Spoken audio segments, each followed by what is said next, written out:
নমস্কার বন্ধুরা, আপনারা দেখছেন voice of Bankura, presented by S sir physics, Bankura সেরা ফিজিক্স কোচিং সেন্টার। বছরের প্রথম দিনেই মর্মান্তিক পথ দুর্ঘটনা কেড়ে নিল পরিবারের 3টি প্রাণ। বাবা মা ও ছেলের করুণ মৃত্যুতে শোকস্তব্ধ দুর্গাপুর থেকে পূর্ব বর্ধমান। ঘটনাটি ঘটে বৃহস্পতিবার পূর্ব বর্ধমানের 19 নম্বর জাতীয় সড়কের যোতরাম এলাকায়। দুর্গাপুর থেকে কলকাতার উদ্দেশ্যে রওনা দিয়েছিল ওই পরিবার। ছেলে শেখ শাহনেওয়াজ পুনেতে কর্মরত সফটওয়্যার ইঞ্জিনিয়ার। তাকে ফ্লাইটে তুলে দিতে কলকাতা যাচ্ছিলেন বাবা শেখ মোহাম্মদ মুর্শেদ ও মা রেজিনা খাতুন। সেই যাত্রায় শেষ হয়ে গেল চরম দুর্ঘটনায়। প্রত্যক্ষদর্শীদের মতে পরিবারের 4 চাকার গাড়িটি সামনে চলা একটি তেলের ট্রাঙ্কারে ধাক্কা মারে। ধাক্কার পর ট্রাঙ্কারের পিছনে লোহার অংশে গাড়িটি আটকে যায়। সেই অবস্থাতেই বেশ কিছুটা দূর পর্যন্ত গাড়িটিকে টেনে নিয়ে যায় ট্রাঙ্কারটি।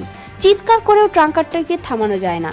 পরে স্থানীয় বাসিন্দারা রাস্তায় দাঁড়িয়ে পড়লে চালক ব্রেক কষেন। স্থানীয়দের সহযোগিতায় শক্তিগড় থানার পুলিশ দ্রুত আহতদের উদ্ধার করে বর্ধমান মেডিকেল কলেজ হাসপাতালে নিয়ে গেলে চিকিৎসকরা বাবা মা ও ছেলেকে মৃত বলে ঘোষণা করেন।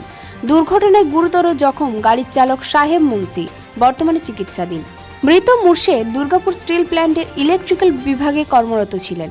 তাদের বাড়িতে রয়েছেন মুর্শেদের বৃদ্ধ মা নাসিমা বেগম, যিনি এখনও এই ভয়াবহ দুর্ঘটনার খবর জানেন না। পুলিশ জানিয়েছে দুর্ঘটনার তদন্ত শুরু হয়েছে। নতুন বছরের প্রথম দিনে এই হৃদয় বিদারক দুর্ঘটনা গোটা এলাকায় গভীর শোকের ছায়া ফেলেছে।